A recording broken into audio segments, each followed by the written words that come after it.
Imaginemos por um momento, na quietude de uma noite, com as estrelas brilhando no céu de Jerusalém, Jesus, com o coração cheio de amor, se retira para orar. Ele sabe que está prestes a enfrentar a cruz, mas ao invés de focar em si mesmo, ele se volta em intercessão por aqueles que ama. Sua voz ecoa no silêncio da noite. Pai, não peço apenas por estes, mas também por todos os que crerão em mim por meio da palavra deles. Eu sou o professor Azeniel, e hoje vamos estudar uma das orações mais profundas e cheias de compaixão que já foram feitas na história. Uma oração que revela o coração de Jesus por seus discípulos e por cada um de nós. A intercessão de Jesus pelos discípulos. Venha comigo nessa jornada de reflexão, onde veremos a poderosa intercessão de Jesus e o profundo desejo de unidade no corpo de Cristo.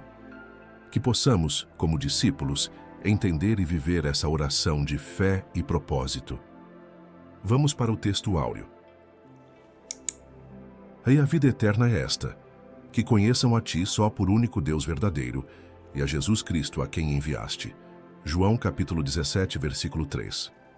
Este versículo faz parte da oração de Jesus a Deus, registrada no Evangelho de João capítulo 17.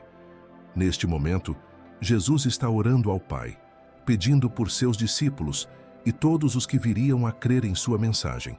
Ele define o que é a vida eterna, não como uma promessa de algo futuro, mas como algo que começa no momento em que alguém conhece verdadeiramente a Deus e a Jesus Cristo. Vou dar um significado a isso. Vida eterna não é apenas um tempo sem fim, mas uma relação profunda e contínua com Deus.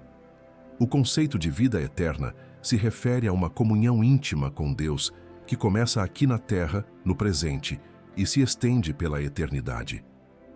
Conhecer a Deus significa mais do que saber sobre Ele. Envolve um relacionamento pessoal, onde você compreende e vive conforme seus ensinamentos e sua vontade. Jesus Cristo é o caminho para esse conhecimento. Ele é a chave para entender e se conectar com o Pai. Vamos iniciar esta reflexão, buscando entender o que realmente significa conhecer a Deus, como podemos viver isso no nosso dia a dia e de que maneira isso transforma nossa visão sobre a vida eterna. Primeiro, o que significa conhecer a Deus para você? Como você pode aprofundar esse conhecimento em sua vida diária? Segundo, de que maneira o relacionamento com Jesus pode transformar a sua visão sobre a vida eterna? Terceiro, você acredita que a vida eterna começa no momento em que você começa a conhecer a Deus ou vê isso como algo distante no futuro? Quarto, como você pode ajudar os outros a conhecerem a Deus de maneira mais profunda? Em resumo, ao conhecer a Deus, iniciamos a experiência da vida eterna, que vai além do tempo e se reflete em nosso dia a dia. Esse conhecimento não é apenas pessoal, mas também um convite para ajudar outros a vivê-lo de forma mais profunda, compartilhando o amor e a verdade que recebemos. Vamos para a verdade prática. A oração que Jesus fez ao Pai em favor de si próprio, dos seus discípulos e da sua igreja, ressoa ainda nos dias atuais. Esta verdade prática nos mostra que a oração de Jesus, registrada em João 17, não foi uma oração limitada ao passado, mas algo que tem um impacto contínuo e atual para os cristãos. Quando Jesus orou, ele intercedeu não apenas por seus discípulos imediatos, mas por todos os que viriam a crer nele, isto é, por todos nós que pertencemos à sua igreja hoje. A oração de Jesus é profunda e cheia de significados. Ela expressa a preocupação de Jesus com a unidade dos seus seguidores, com a santidade deles e, mais importante, com o relacionamento contínuo entre eles e o Pai. Mesmo após a sua ascensão, essas palavras ainda são relevantes, pois ele intercedeu pela nossa fé, nossa proteção e pelo nosso crescimento espiritual. Vamos para os objetivos da lição. No primeiro tópico, vamos meditar sobre a oração de Jesus pela sua glorificação, que se refere à sua missão redentora. No segundo tópico, vamos examinar a oração pelos discípulos para que sejam protegidos e santificados. No terceiro e último tópico, vamos mostrar a oração por aqueles que futuramente creriam, evidenciando sua perspectiva eterna e inclusiva sobre o reino de Deus. Introdução. Na presente lição, iremos explorar João 17. Este capítulo descreve a oração mais significativa que o nosso Senhor fez em benefício de si mesmo, ou seja, a sua glorificação, bem como a dos seus discípulos e dos cristãos que viriam a crer num futuro próximo. Em João 17, encontramos a oração mais significativa de Jesus, a oração sacerdotal. Esse capítulo descreve a oração de Jesus em benefício de si mesmo, pedindo ao Pai pela sua glorificação, pelo cumprimento da missão que ele veio realizar na terra. Jesus ora também pelos seus discípulos, pedindo proteção e santificação, e ainda faz uma intercessão pela igreja futura, pelos cristãos que viriam a crer nele ao longo do tempo. A oração revela o cuidado de Jesus por todos os que creriam nele, e o seu desejo de que todos estivessem unidos para cumprir a missão de espalhar o Evangelho. Agora, como explicar isso para os seus alunos? Você pode dizer que em João 17, Jesus faz uma oração profunda, pedindo ao Pai por glorificação, proteção para os discípulos e também pela unidade de todos os cristãos. Ele sabia que sem essa unidade seria difícil cumprir a missão de espalhar o Evangelho. A oração de Jesus nos ensina que a unidade é essencial para que a igreja seja eficaz na sua missão de levar o Evangelho ao mundo.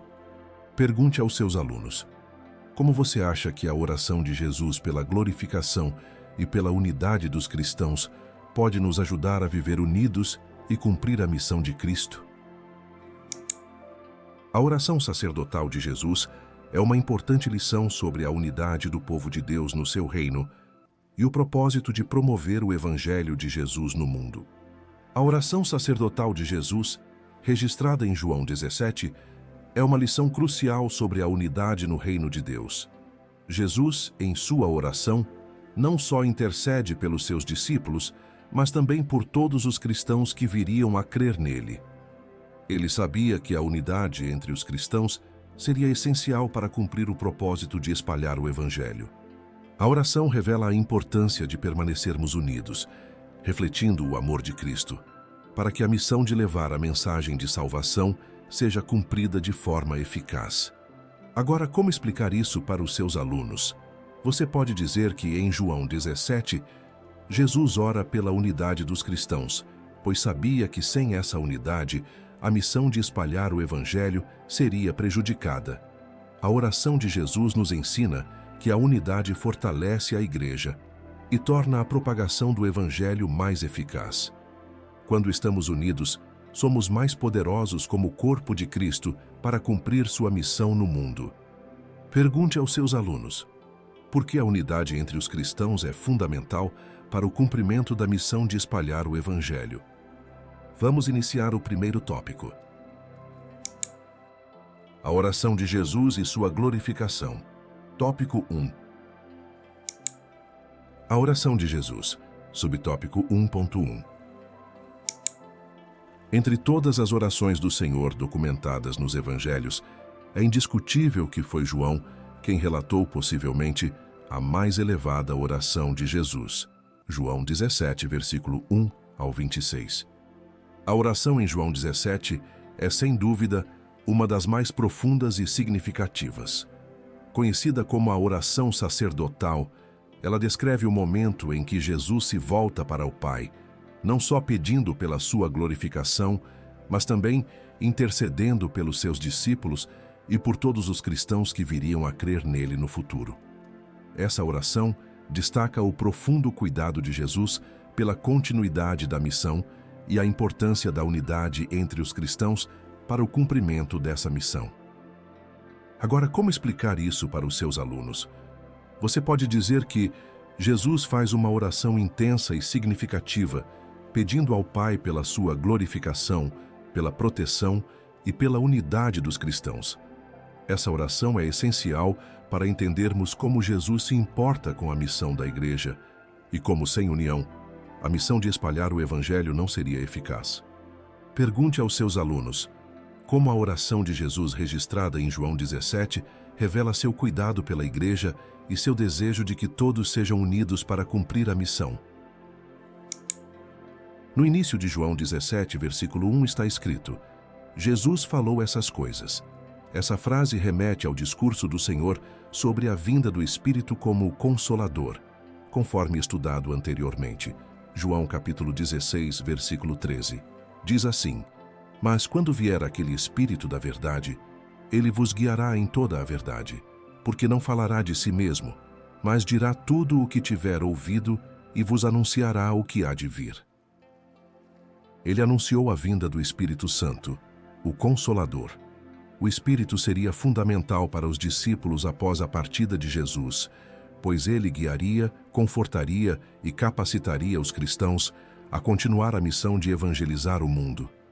O Espírito Santo também é aquele que mantém a unidade na igreja, algo essencial para que a missão seja cumprida com eficácia. Agora, como explicar isso para os seus alunos? Você pode dizer que em João 17, Jesus faz referência ao que já havia ensinado sobre a vinda do Espírito Santo, que seria enviado para ajudar os cristãos a viverem de acordo com a vontade de Deus. O Espírito é nosso consolador e guia, essencial para manter a unidade entre os cristãos e garantir que a missão de espalhar o Evangelho seja bem-sucedida. Pergunte aos seus alunos: como o Espírito Santo nos ajuda a viver em unidade e cumprir a missão de espalhar o Evangelho? Certamente o local onde o Senhor se encontrava era o mesmo em que partilhou a última ceia com seus discípulos. Jesus, antes de ser entregue para sua crucificação, expressa sua profunda preocupação pela continuidade da missão e pela proteção dos seus seguidores. O local da oração, onde ele estava com os discípulos, reforça a proximidade e a intimidade desse momento. Aqui, Jesus intercede por aqueles que continuariam sua obra e também pela unidade de todos os cristãos no futuro, sabendo que essa união seria vital para a propagação do Evangelho. Agora, como explicar isso para os seus alunos? Você pode dizer que após a última ceia, Jesus faz essa oração profunda e íntima, sabendo que sua missão estava prestes a ser completada. Ele ora pela proteção e pela unidade dos discípulos, mostrando a importância de estarmos unidos para continuar a obra de Cristo no mundo. Pergunte aos seus alunos: como o fato de Jesus orar imediatamente após a última ceia nos ajuda a entender a importância do momento em que ele intercede pela igreja. Em relação à oração de Jesus no capítulo 17, os estudiosos costumam se referir a ela como a oração intercessória, a oração sacerdotal de Jesus, ou a oração da consagração. Cada um desses termos destaca um aspecto importante da oração de Jesus. Ao orar pelos seus discípulos e pela igreja futura, Jesus se coloca como mediador entre Deus e os homens, intercedendo por aqueles que o seguirão. Essa oração revela seu desejo de ver a igreja unida e santificada, cumprindo o propósito de Deus na terra. Agora, como explicar isso para os seus alunos? Você pode dizer que a oração de Jesus em João 17 tem vários nomes, mas todos indicam o papel de Jesus como intercessor. Ele ora pelos discípulos e pelos cristãos futuros, pedindo a unidade e santificação de todos, para que possam cumprir a missão de espalhar o Evangelho. Pergunte aos seus alunos: como o fato de Jesus se colocar como intercessor na sua oração nos ajuda a entender o papel da igreja no cumprimento da missão de Deus? Nosso Senhor apresentou essa oração em pelo menos 3 partes. Ele orou por si mesmo, João 17, versículo 1 ao 8. Intercedeu pelos seus discípulos, João 17, versículo 9 ao 19. E também fez uma oração pela igreja futura, João 17, versículo 20 ao 26. Vamos para a referência em destaque. Diz assim, versículo 20. Eu não rogo somente por estes, mas também por aqueles que pela sua palavra hão de crer em mim. Versículo 21. Para que todos sejam um, como tu, ó Pai, o és em mim, e eu em ti. Que também eles sejam um em nós, para que o mundo creia que tu me enviaste. No capítulo 17 de João, Jesus apresenta sua oração em 3 partes. Primeiro, ele ora pela sua glorificação, um momento crucial para cumprir a missão do Pai. Em seguida, ele intercede pelos discípulos, pedindo proteção e santificação para que possam continuar a missão que ele iniciou. Por fim, ele ora pela unidade da Igreja futura, pedindo que todos os cristãos sejam unidos para testemunhar a verdade do Evangelho ao mundo. Cada uma dessas partes tem um papel fundamental no cumprimento da missão de espalhar o Evangelho. Agora, como explicar isso para os seus alunos? Você pode dizer que em João 17, Jesus ora por si mesmo, pelos discípulos e pela Igreja futura. Ele sabia que sua missão não terminaria com sua morte, mas continuaria através dos discípulos e da Igreja. A oração de Jesus nos ensina que glorificação de Deus, proteção dos discípulos e unidade na Igreja são fundamentais para que a Igreja cumpra sua missão de espalhar o Evangelho. Pergunte aos seus alunos: como você acha que a oração de Jesus em 3 partes nos ensina sobre a importância de glorificar a Deus, interceder pelos outros e trabalhar pela unidade na Igreja? Vamos para o próximo subtópico. A oração de Jesus pela sua glorificação. Subtópico 1.2. Na oração de Jesus pedindo por sua glorificação, havia um significado espiritual mais profundo, que não se tratava de um ato egoísta. Quando Jesus pede ao Pai por sua glorificação em João 17:1, não se trata de um pedido qualquer, mas de um ato profundo que tem um propósito divino. A glorificação de Jesus está ligada ao cumprimento da missão que ele veio realizar na terra. Ao ser glorificado, ele completaria o sacrifício na cruz, revelando sua verdadeira identidade como o Filho de Deus e oferecendo a salvação à humanidade.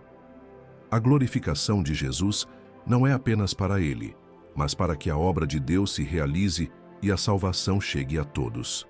Agora, como explicar isso para os seus alunos?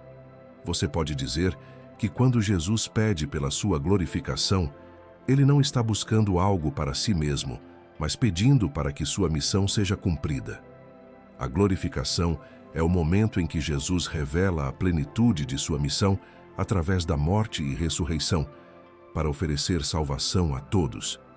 Pergunte aos seus alunos: por que você acha que a glorificação de Jesus não foi um pedido egoísta, mas parte do plano divino de salvação para a humanidade? Como já abordamos, ele estava plenamente ciente de seu ministério e, portanto, da finalidade de sua missão na Terra.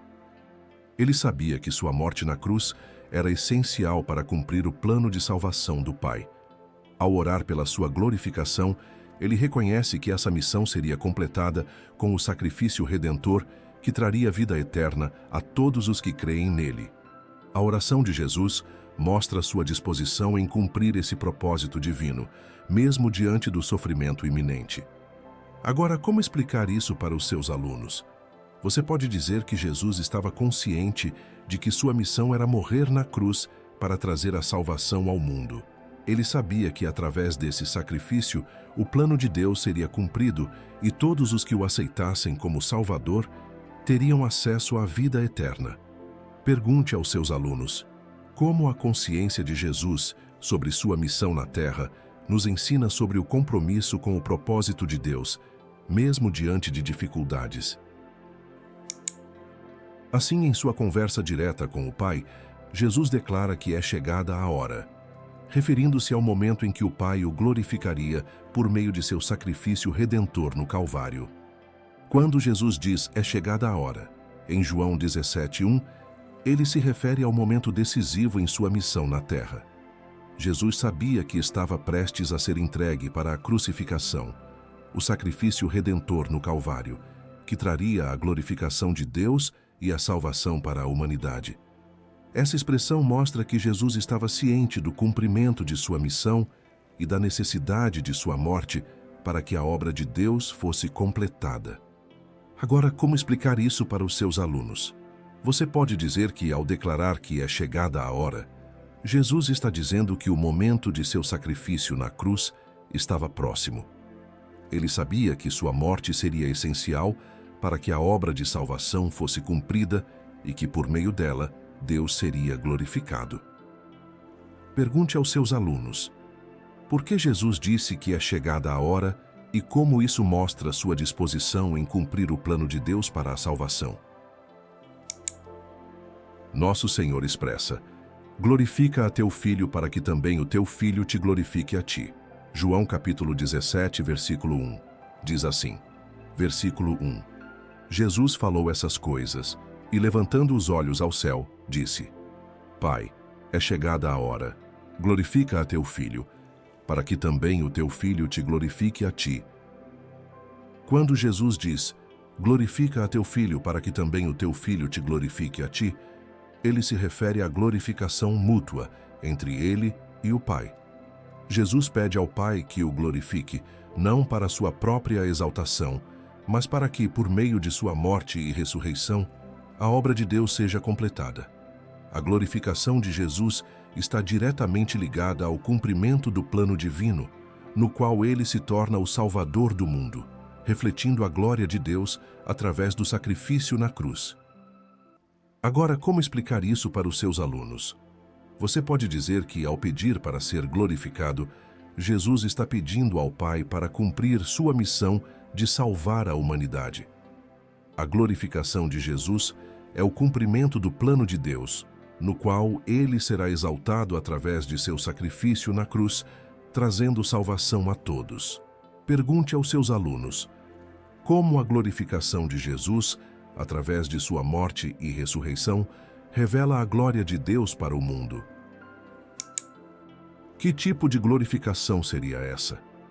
Mediante a sua morte, o mundo o conheceria, e a vida eterna seria oferecida a todos que o aceitassem como Salvador de suas vidas.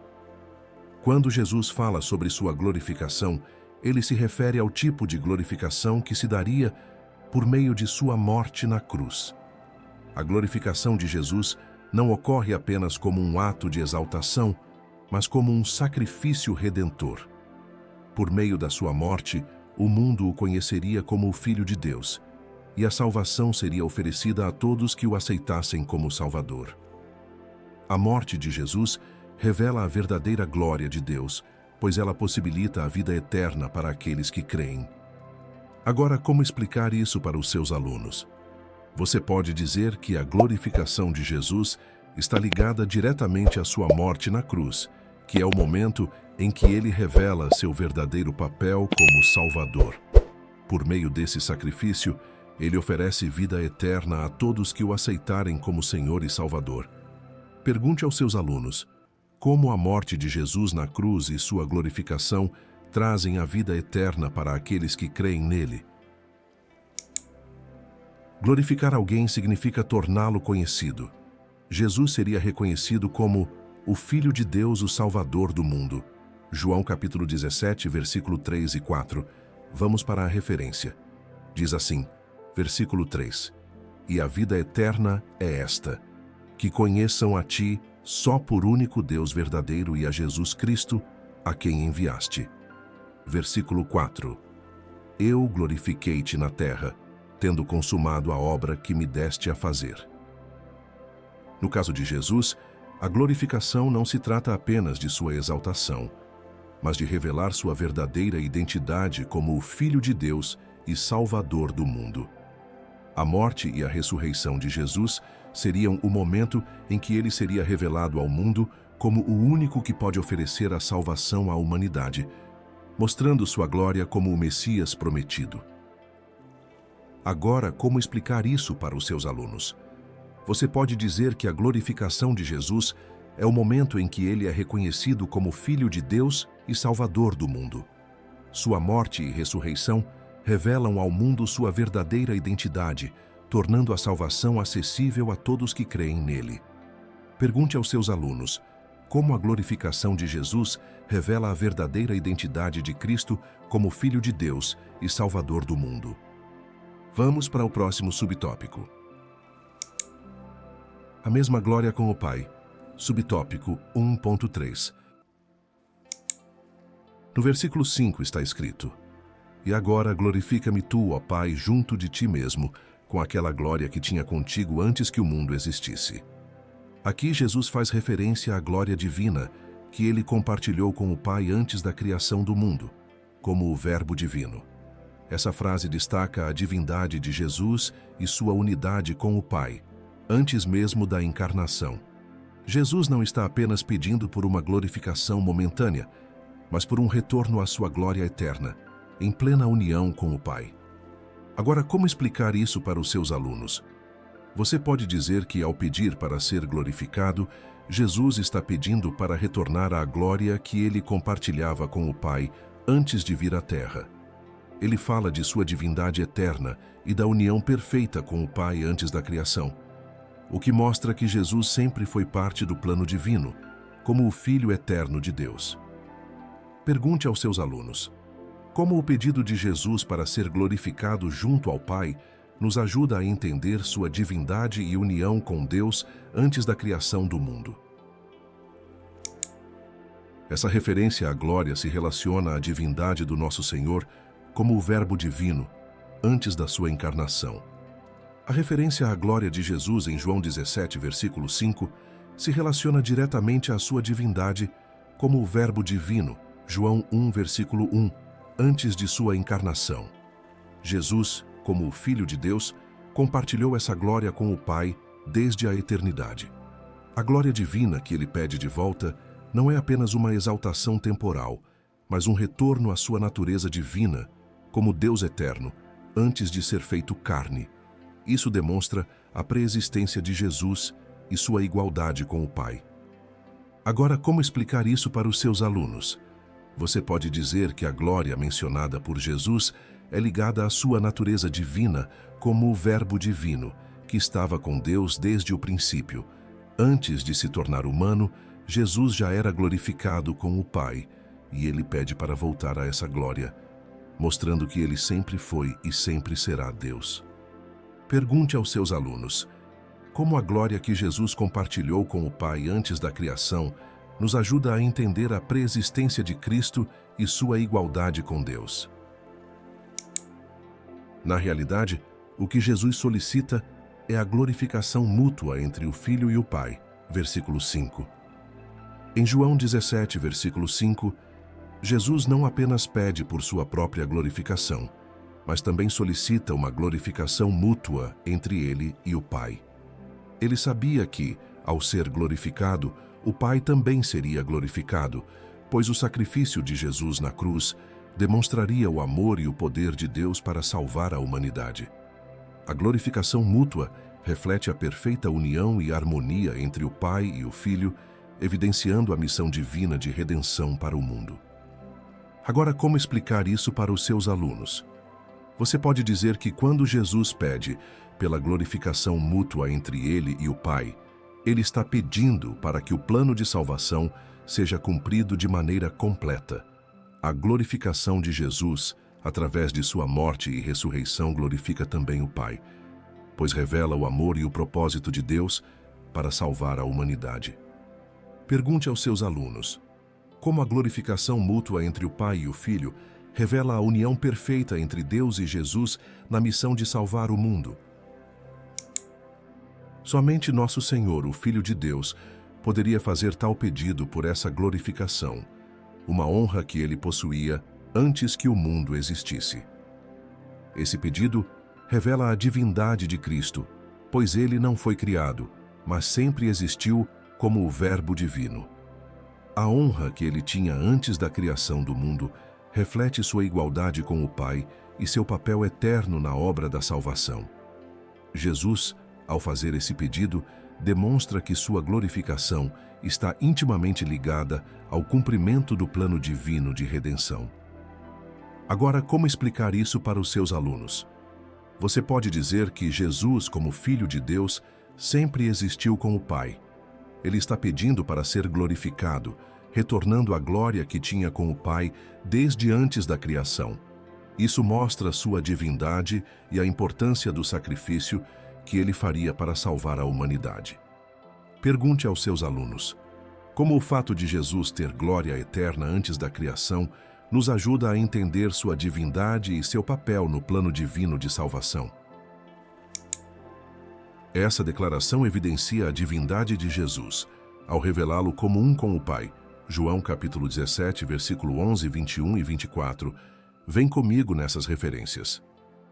Versículo 11. E eu já não estou mais no mundo, mas eles estão no mundo, e eu vou para ti. Pai Santo, guarda em teu nome aqueles que me deste, para que sejam um, assim como nós. Versículo 21. Para que todos sejam um, como tu, ó Pai, o és em mim e eu em ti, que também eles sejam um em nós, para que o mundo creia que tu me enviaste. Versículo 24.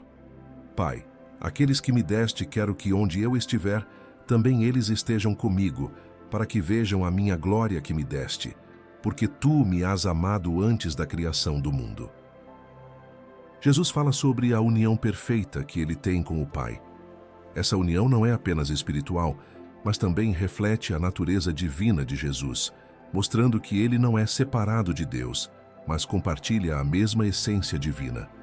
A divindade de Jesus é um aspecto fundamental para compreendermos sua missão de salvação.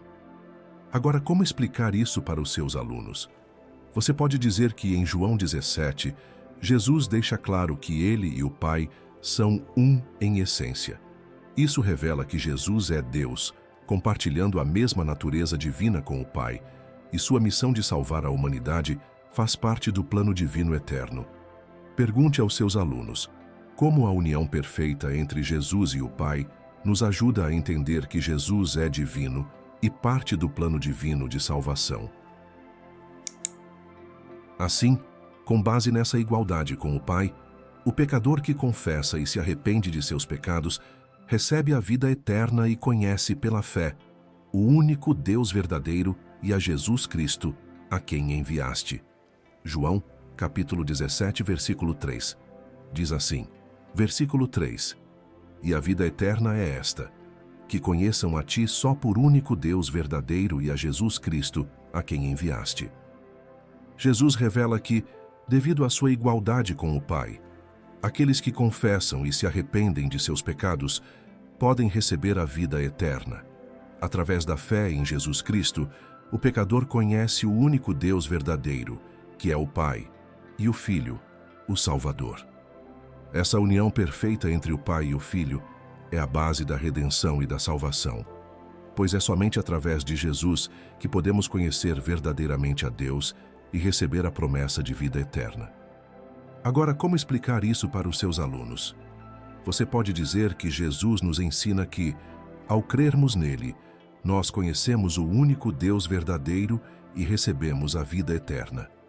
Isso acontece porque Jesus, sendo um com o Pai, é o meio através do qual podemos nos reconciliar com Deus e ser salvos pela fé.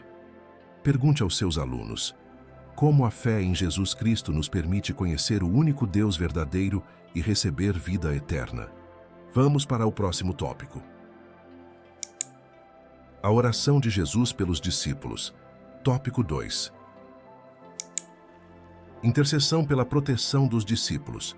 Subtópico 2.1. Nos versículos 4 a 8, exceto o versículo 5, Jesus ora como se estivesse apresentando um relato ao Pai sobre tudo o que realizou durante seu ministério na terra. Aqui Jesus ora ao Pai como se estivesse relatando tudo o que ele realizou durante seu ministério na terra. Ele faz uma autoavaliação do seu trabalho, destacando que cumpriu a missão que o Pai lhe deu. Jesus reconhece que tudo o que fez foi para a glória de Deus e que os discípulos que o Pai lhe deu mantiveram sua palavra. Esse momento mostra a satisfação de Jesus em ter cumprido com fidelidade a obra que lhe foi confiada. Agora, como explicar isso para os seus alunos? Você pode dizer que em João 17, 4, 8, Jesus faz um relato ao Pai sobre tudo o que ele fez na terra. Ele reafirma que cumpriu a missão que recebeu de Deus, ensinando a verdade e fazendo a obra de Deus com fidelidade, deixando um exemplo de obediência para os seus discípulos. No versículo 6, ele intercede por seus discípulos e pela unidade entre eles, uma vez que seriam os responsáveis por continuar a obra que Jesus havia iniciado. Jesus intercede pelos seus discípulos, pedindo pela proteção e unidade entre eles. Ele sabia que os discípulos seriam responsáveis por continuar sua obra no mundo, espalhando o Evangelho. A unidade entre os discípulos seria crucial para que o testemunho de Cristo fosse forte e eficaz. Jesus intercede para que, assim como ele e o Pai são um, os discípulos também sejam unidos em propósito e missão, para garantir que a obra de Deus seja realizada com fidelidade. Agora, como explicar isso para os seus alunos? Você pode dizer que em João 17:6, Jesus ora para que os discípulos permaneçam unidos, pois sabia que a unidade seria essencial para que a missão de espalhar o Evangelho fosse bem-sucedida. A união deles garantiria que a obra de Jesus continuasse de maneira forte e consistente. Pergunte aos seus alunos: por que você acha que Jesus orou pela unidade dos discípulos e como isso é importante para continuar a obra de Cristo no mundo? Para o Pai, o nosso Senhor se refere aos discípulos como homens que do mundo me deste. Versículo 6. Essa expressão destaca a elegância divina de Jesus, que reconhece que os discípulos foram dados ao seu cuidado pelo próprio Pai. Eles não pertencem ao mundo, mas foram escolhidos para seguir a missão de Cristo. Jesus enfatiza que, ao receber esses homens do Pai, ele tem a responsabilidade de guiá-los e prepará-los para continuar a obra que ele começou, protegendo-os da influência negativa do mundo. Agora, como explicar isso para os seus alunos? Você pode dizer que, ao chamar os discípulos de homens que do mundo me deste, Jesus mostra que eles foram escolhidos por Deus para seguir seu caminho. Jesus sabia que, apesar de viver no mundo, eles eram chamados para realizar a missão de Deus e para serem separados para a obra divina. Pergunte aos seus alunos: como o fato de Jesus se referir aos discípulos como homens que do mundo me deste mostra que eles foram escolhidos para cumprir uma missão específica de Deus? O Redentor revela que seus discípulos pertenciam ao Pai e que este os entregou a ele. Eram teus, e tu nos deste, e guardaram a tua palavra. João 17, versículo 6, parte B. Jesus revela que os discípulos pertencem ao Pai e que o Pai os entregou a ele para cumprir sua missão. Como já lemos, ele diz: eram teus e tu nos deste, e guardaram a tua palavra. Aqui, Jesus está afirmando que os discípulos foram escolhidos por Deus, entregues a Jesus para serem ensinados e preparados para a missão. Além disso, Jesus reconhece que eles obedeceram à palavra do Pai, mostrando que, apesar das dificuldades, os discípulos estavam sendo fiéis ao ensinamento de Cristo. Agora, como explicar isso para os seus alunos? Você pode dizer que, ao dizer que os discípulos eram do Pai e foram dados a Ele, Jesus está mostrando que os discípulos foram escolhidos para seguir sua palavra e cumprir a missão de espalhar o Evangelho. Eles obedeceram ao que Jesus ensinou, e esse relacionamento com Deus é central para a missão deles. Pergunte aos seus alunos: o que significa para os discípulos serem dados a Jesus pelo Pai e como isso nos ensina sobre a nossa obediência à palavra de Deus? Ao longo de quase 4 anos, Jesus investiu nesses homens que se mostraram fiéis, prontos para prosseguir com a missão de evangelização. Esses homens, apesar das dificuldades e falhas, se mostraram fiéis e estavam prontos para prosseguir com a missão de evangelização após a partida de Jesus. Esse período de preparação foi essencial para que eles estivessem capacitados e fortalecidos para continuar a obra de Cristo no mundo. Agora, como explicar isso para os seus alunos? Você pode dizer que, durante seu ministério, Jesus ensinou e formou os discípulos para que estivessem prontos para a missão após sua partida. Eles aprenderam com ele, ficaram fiéis à palavra e estavam preparados para espalhar o Evangelho. Pergunte aos seus alunos: como o investimento de Jesus nos discípulos nos ensina sobre a importância de preparar e discipular outros para a missão de espalhar o Evangelho. Vamos para o próximo subtópico. Os discípulos receberam a palavra. Subtópico 2.2. Apesar de, em certas ocasiões, os discípulos terem encontrado dificuldades para compreender completamente os ensinamentos de Jesus, as suas recordações foram reavivadas pelo Espírito Santo quando receberam o poder no dia de Pentecostes, permitindo-lhes assim entender e difundir o que aprenderam com o Mestre. Atos capítulo 2, versículo 14 ao 36. Embora os discípulos tivessem dificuldades para compreender completamente os ensinamentos de Jesus durante seu ministério, essas dúvidas foram resolvidas quando o Espírito Santo os capacitou no dia de Pentecostes. Após receberem o poder do Espírito, os discípulos puderam entender plenamente os ensinamentos de Jesus e, com ousadia, difundir a mensagem do Evangelho.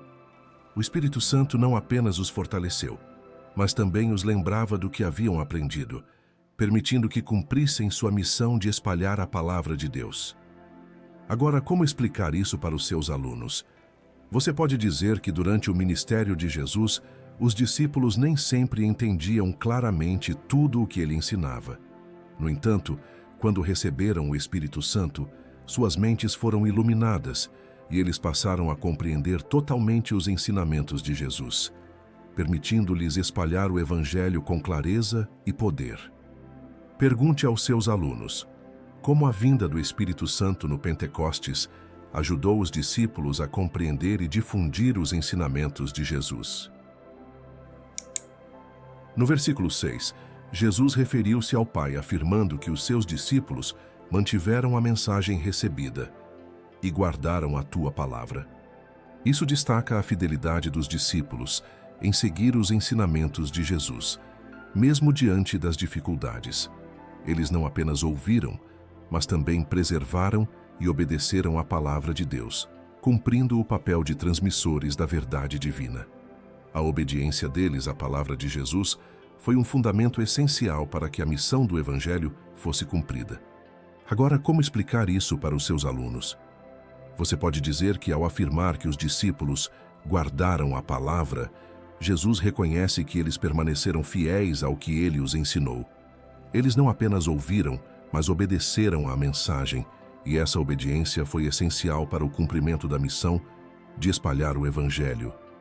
Pergunte aos seus alunos: como a fidelidade dos discípulos em guardar a palavra de Jesus nos ensina sobre a importância da obediência à mensagem de Deus em nossas vidas?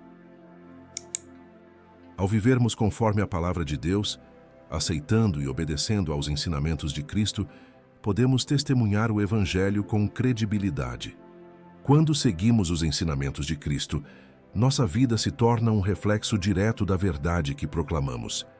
O testemunho cristão não se baseia apenas nas palavras, mas em nossa obediência prática à palavra de Deus.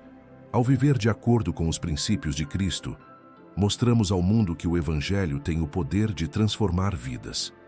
Essa credibilidade é construída através da nossa fé em ação, onde nossos atos falam mais alto que nossas palavras, revelando o poder do Evangelho de forma autêntica. Agora, como explicar isso para os seus alunos? Você pode dizer que, quando obedecemos aos ensinamentos de Cristo, não apenas falamos sobre o Evangelho, mas vivemos de acordo com ele. Isso torna nosso testemunho mais credível, porque mostramos aos outros que o Evangelho realmente transforma vidas. Pergunte aos seus alunos: de que forma a obediência aos ensinamentos de Cristo pode fortalecer nosso testemunho cristão e torná-lo mais impactante para os outros? Vamos para o próximo subtópico. Protegidos do mundo. Subtópico 2.3. O versículo 14 afirma: dei-lhes a tua palavra, e o mundo os odiou porque não são do mundo, assim como eu não sou do mundo. Jesus faz uma distinção clara entre seus discípulos e o mundo. Ele afirma que, assim como ele não pertence ao mundo, os discípulos também não pertencem a ele. A palavra de Deus que Jesus deu a eles gerou uma separação. Aqueles que seguem os ensinamentos de Cristo são, de certa forma, estranhos para os valores mundanos, e isso resulta em oposição. O mundo rejeita os cristãos porque eles não se conformam com os padrões e sistemas que estão em desacordo com os princípios de Deus. Agora, como explicar isso para os seus alunos? Você pode dizer que quando seguimos a palavra de Deus, nossa vida se torna diferente da do mundo, e isso nos coloca em conflito com seus valores. Assim como Jesus não era aceito pelo mundo, aqueles que o seguem também enfrentarão oposição. A separação que experimentamos é uma consequência natural de viver de acordo com os ensinamentos de Cristo. Pergunte aos seus alunos, por que seguir os ensinamentos de Cristo pode nos trazer oposição do mundo e como podemos lidar com essa separação? É importante prestar atenção ao termo mundo. Este pode referir-se ao universo criado. João capítulo 17, versículo 5. Vamos para a referência. Diz assim: E agora glorifica-me tu, ó Pai, junto de ti mesmo, com aquela glória que tinha contigo antes que o mundo existisse. No versículo 14 de João 17, Jesus usa o termo mundo, e é crucial entender os diferentes significados que esse termo pode ter na Bíblia. Primeiro, o mundo como universo criado, como está escrito em João 17, versículo 5, como lemos agora há pouco na referência. Neste caso, Jesus se refere à totalidade da criação de Deus, o mundo físico, o planeta e o cosmos. Ele está falando do mundo como algo que foi criado por Deus antes da queda do homem. Agora vamos dar continuidade ao texto onde paramos para entender melhor isso. Diz assim: ou a humanidade. João capítulo 3, versículo 16. Versículo 16. Porque Deus amou o mundo de tal maneira que deu o seu Filho unigênito, para que todo aquele que nele crê não pereça, mas tenha a vida eterna. Em segundo lugar, temos o mundo como a humanidade, como acabamos de ler em João 3, versículo 16.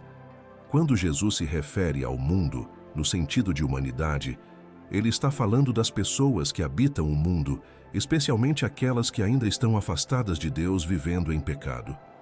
Esse mundo é aquele que precisa ser salvo, que Deus ama e ao qual ele enviou seu Filho para trazer a salvação. Compreender essas duas referências ao mundo é importante para interpretar corretamente os ensinamentos de Jesus sobre a relação dele com o mundo criado e com a humanidade.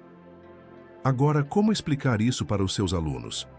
Você pode explicar que quando Jesus fala sobre o mundo, ele pode estar se referindo ao universo físico que Deus criou ou às pessoas que habitam esse mundo. Jesus ama tanto a criação quanto a humanidade, mas a humanidade precisa de salvação. E Jesus veio para redimir as pessoas de seus pecados. Pergunte aos seus alunos: como entender os dois significados de mundo ajuda a compreender melhor o que Jesus está dizendo sobre sua missão e relação com a criação. No entanto, aqui Jesus se refere ao sistema espiritual governado por Satanás. João capítulo 17, versículo 14. Vamos para a referência. Diz assim, versículo 14: Dei-lhes a tua palavra, e o mundo os odiou, porque não são do mundo, assim como eu não sou do mundo. Aqui Jesus declara que os discípulos não pertencem ao mundo porque não estão sob o domínio do sistema espiritual maligno que rege o mundo. Eles são protegidos de suas influências e chamados a viver em obediência a Deus, sendo separados desse sistema corrompido. Agora vamos dar continuidade ao assunto onde paramos na referência. O apóstolo Paulo descreve esse mundo como um governo espiritual maligno. Efésios capítulo 2, versículo 2. Vamos para a referência. Versículo 2. Em que, noutro tempo, andastes, segundo o curso deste mundo, segundo o príncipe das potestades do ar, do espírito que agora opera nos filhos da desobediência. O apóstolo Paulo também descreve esse mundo como um governo espiritual maligno, sendo governado por Satanás. Aqui, Paulo fala sobre como esse sistema influencia as pessoas que ainda não conhecem Cristo, levando-as a viver conforme os desejos da carne e a oposição ao Evangelho. Este mundo é descrito como uma força que escraviza e afasta a humanidade de Deus. Jesus se refere ao mundo não como o planeta físico ou a humanidade, como vemos no slide anterior, mas ao sistema espiritual governado por Satanás. Esse sistema maligno está em oposição aos valores de Deus e é caracterizado por forças espirituais que buscam afastar as pessoas de Cristo. Esse mundo é hostil aos princípios de Deus e é constantemente combatido pelos seguidores de Cristo. Entender essas duas referências ajuda a compreender como Jesus e Paulo falam sobre a influência espiritual do mal no mundo, um mundo que se opõe ao reino de Deus. Agora, como explicar isso para os seus alunos? Você pode dizer que o mundo de que Jesus fala em João 17 não é o planeta, mas o sistema maligno governado por Satanás. O apóstolo Paulo também fala desse mundo como um governo espiritual maligno, que leva as pessoas a se afastarem de Deus. Esse sistema é em oposição ao reino de Deus e deve ser evitado pelos cristãos. Pergunte aos seus alunos: como podemos resistir ao sistema maligno desse mundo que é governado por Satanás e viver de acordo com os ensinamentos de Cristo? Por conseguinte, o nosso Senhor deseja que o Pai guarde os seus discípulos desse sistema mundano, que é incompatível com o Evangelho, sob a influência do príncipe deste mundo. João 12, versículo 31, 14, versículo 30, 16, versículo 11. No versículo 15 de João 17, Jesus ora para que o Pai guarde seus discípulos do sistema mundano, que é contrário ao Evangelho. Esse sistema está sob o controle do príncipe deste mundo, uma referência a Satanás, que exerce influência negativa sobre as mentes e corações das pessoas. Jesus sabia que seus discípulos enfrentariam oposição, por isso, ele pediu proteção divina para que eles não fossem contaminados pelas ideias e valores desse mundo. A oração de Jesus é um lembrete de que os cristãos devem viver separados das influências que nos afastam de Deus. Agora, como explicar isso para os seus alunos? Você pode dizer que quando Jesus ora para que o Pai guarde seus discípulos, ele está pedindo que protejam os cristãos de se afastarem da verdade de Deus. O mundo oferece valores opostos aos ensinamentos de Cristo, e Jesus sabia que seus seguidores precisariam da ajuda de Deus para permanecer fiéis. Essa proteção é fundamental para a caminhada cristã, especialmente diante das pressões externas. Pergunte aos seus alunos: como a oração de Jesus pela proteção dos discípulos pode nos ensinar sobre a importância da proteção espiritual em nossas vidas? Vamos para o próximo tópico. A oração de Jesus pelos que viriam a crer. Tópico 3. Oração pela unidade da Igreja. Subtópico 3.1. Nesta terceira parte de sua súplica, Jesus pediu pela unidade da Igreja. Mais do que uma unidade de natureza eclesiástica ou orgânica, Jesus intercedeu pela harmonia espiritual do seu povo. Sua oração, registrada em João 17, Jesus intercede pela unidade dos cristãos. Ele não está apenas pedindo por uma unidade organizacional ou estrutural, mas por uma unidade espiritual entre os membros da Igreja.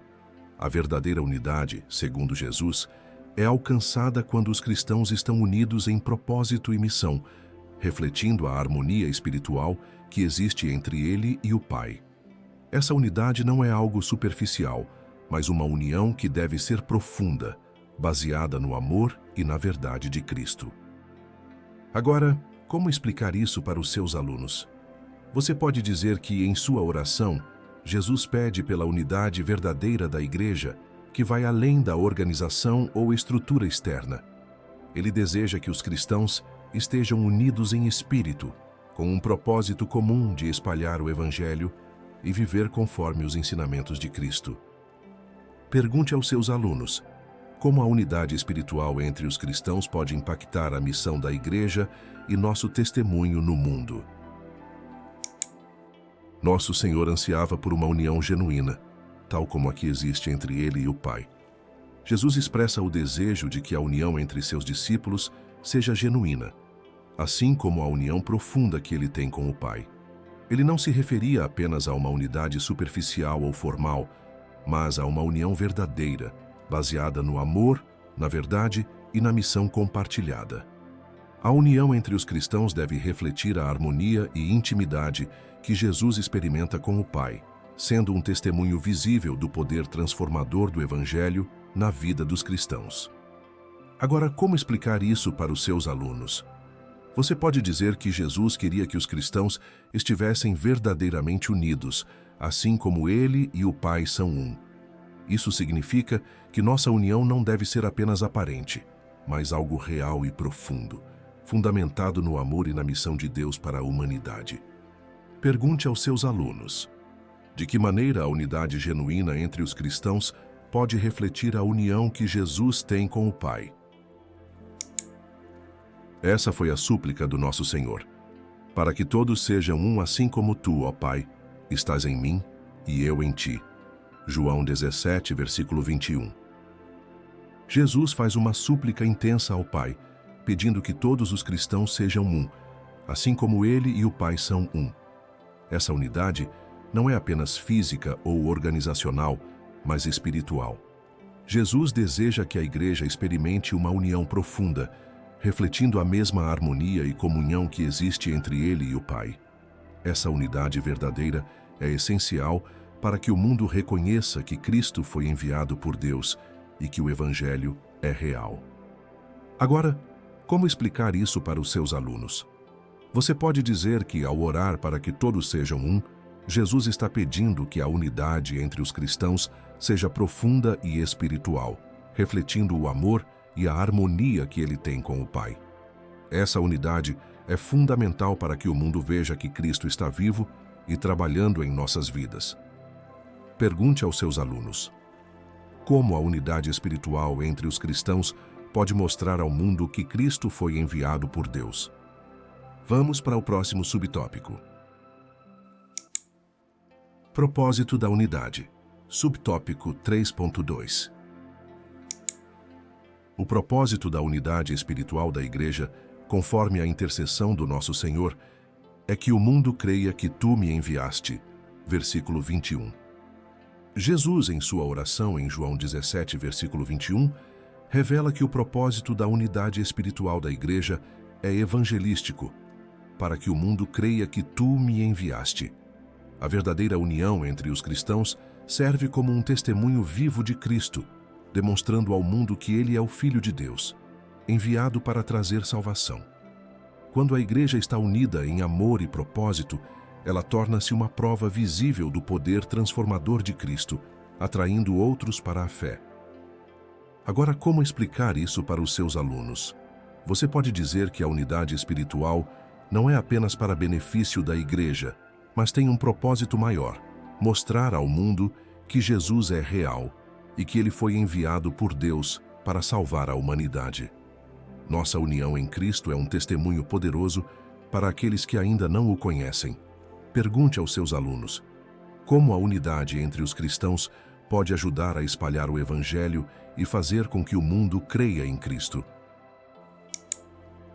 Assim, a Igreja revela essa unidade espiritual com Cristo por pelo menos 4 motivos. No slide anterior, vemos Jesus falar sobre a importância da unidade espiritual entre os cristãos. Ele deseja que a Igreja esteja unida como ele e o Pai são um, pois essa união reflete a harmonia e a intimidade que existe entre o Pai e o Filho. Essa unidade não é apenas física ou organizacional, mas profunda e espiritual, fundamentada no amor, na verdade e na missão de Cristo. Nos próximos slides, vamos abordar os principais motivos pelos quais a Igreja deve viver em unidade espiritual com Cristo. Agora, como explicar isso para os seus alunos? Você pode dizer que Jesus quer que a Igreja tenha uma união verdadeira, que vai além de simplesmente estar junta em um local. Ele deseja uma união profunda, que reflita o relacionamento íntimo que ele tem com o Pai. Nos próximos slides, vamos explorar quais são os motivos que tornam essa unidade tão importante para a missão da Igreja. Pergunte aos seus alunos: por que você acha que a união espiritual entre os cristãos é tão importante para a missão da Igreja no mundo? Primeiro, união essencial dos salvos como membros do corpo de Cristo. 1 Coríntios capítulo 12, versículo 12. Vamos para a referência. Versículo 12. Porque assim como o corpo é um e tem muitos membros, e todos os membros, sendo muitos, são um só corpo, assim é Cristo também. O primeiro motivo para a unidade espiritual da Igreja é a união essencial dos salvos, como membros do corpo de Cristo. Em 1 Coríntios 12:12, Paulo compara a Igreja a um corpo, onde cada cristão é uma parte essencial que trabalha em conjunto com os outros para cumprir a missão de Deus. Sem a união de todos os membros, a Igreja não pode funcionar plenamente. A unidade no corpo de Cristo é vital para o cumprimento da missão da Igreja no mundo. Dando continuidade ao assunto da lição, diz assim: segundo, união essencial dos salvos promovida pelo conhecimento crescente sobre Jesus Cristo, segundo Pedro capítulo 3, versículo 18. Diz assim: antes crescei na graça e conhecimento de nosso Senhor e Salvador Jesus Cristo. A Ele seja dada a glória, assim agora como no dia da eternidade. Amém. O segundo motivo é a união promovida pelo conhecimento crescente sobre Jesus Cristo. Em 2 Pedro 3, versículo 18, somos chamados a crescer no conhecimento de Cristo. Esse crescimento espiritual nos une em uma fé comum e nos permite fortalecer nossa caminhada com Cristo, tornando a Igreja mais eficaz no seu propósito de espalhar o Evangelho. Quando conhecemos mais a fundo a verdade de Cristo, nossa união espiritual também se fortalece. Agora, como explicar isso para os seus alunos? Você pode dizer que a unidade da Igreja começa com o fato de que todos os cristãos são membros do mesmo corpo de Cristo. Cada um tem uma função única, mas todos trabalham juntos para cumprir o propósito de Deus. Além disso, essa união se fortalece à medida que crescemos no conhecimento de Cristo. Quanto mais entendemos sua vontade, mais unidos estamos como Igreja. Pergunte aos seus alunos: como o fato de sermos membros do corpo de Cristo e de crescer em conhecimento de Jesus fortalece a unidade da Igreja? Terceiro, união essencial dos salvos no desenvolvimento do fruto do Espírito. Gálatas capítulo 5, versículo 22 e 23.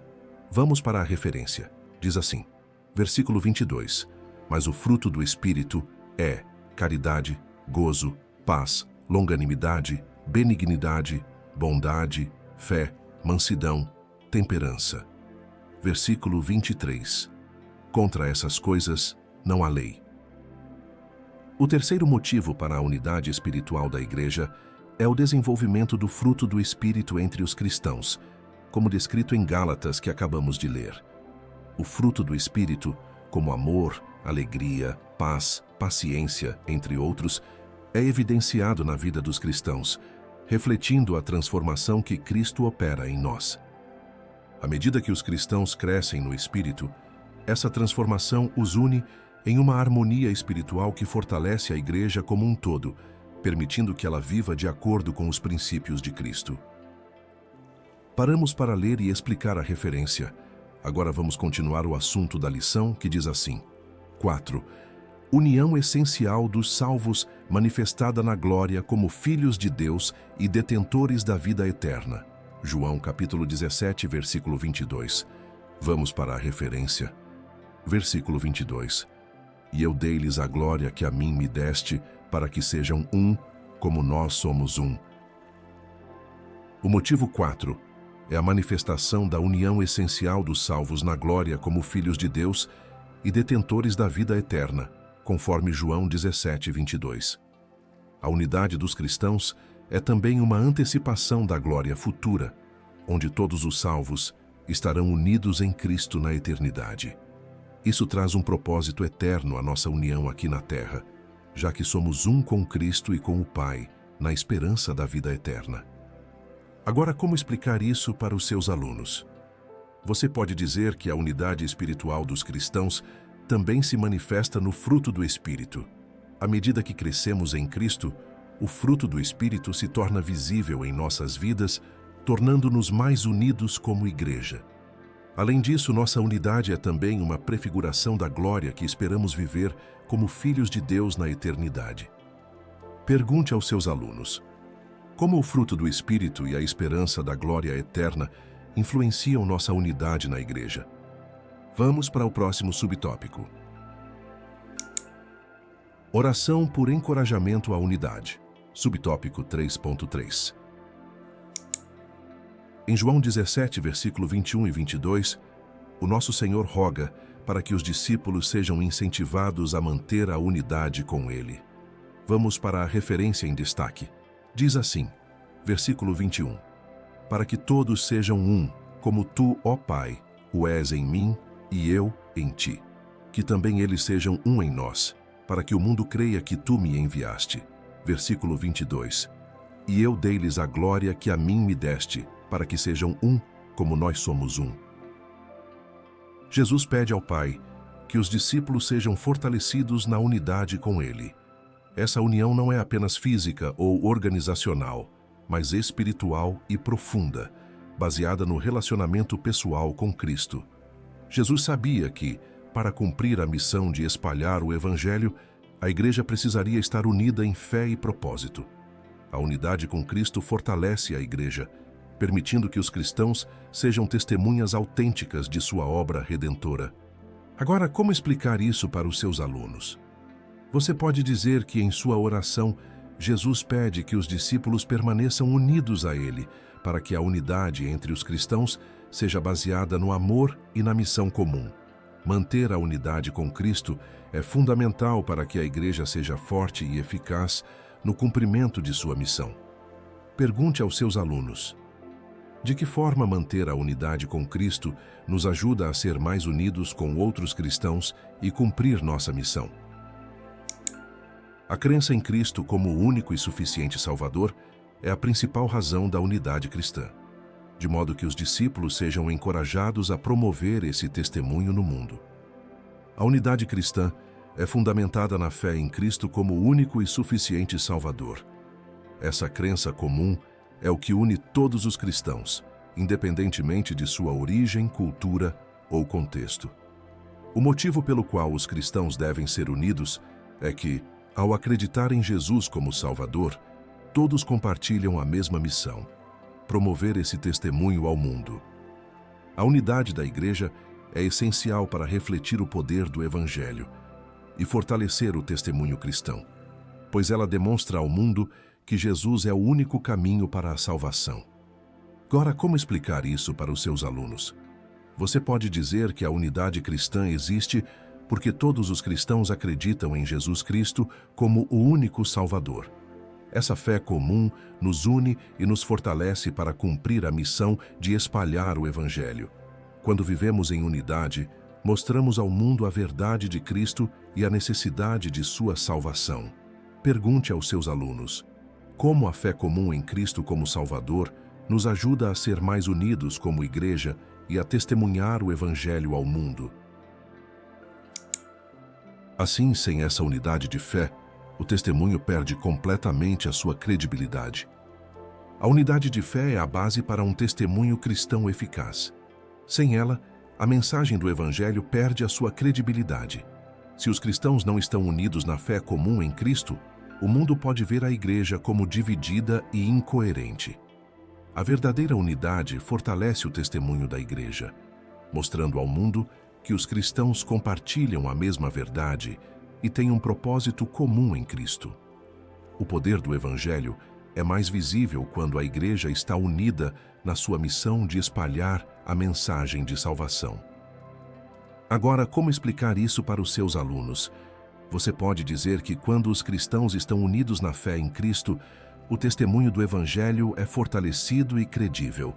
Se a Igreja estiver dividida, seu testemunho perde força, porque o mundo vê essa divisão e pode questionar a verdade que professamos.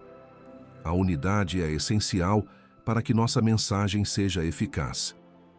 Pergunte aos seus alunos: como a unidade de fé torna o testemunho cristão mais forte e credível para o mundo? Chegamos ao final de mais uma lição. Vamos para a conclusão. É extraordinário perceber que a oração sacerdotal de Jesus Cristo continua a ressoar nos dias atuais. Fazemos parte do corpo de Cristo, e esse privilégio deve manter-nos cientes da nossa função no reino de Deus. Por isso, temos a responsabilidade de nos apresentar entusiasmados para testemunhar com coragem o Evangelho. revelando a obra que o Senhor Jesus realizou no Calvário. Nossa próxima lição será a de número 12, com o tema Do Julgamento à Ressurreição. Inscreva-se no nosso canal e ative as notificações. Até a próxima lição. Deus abençoe.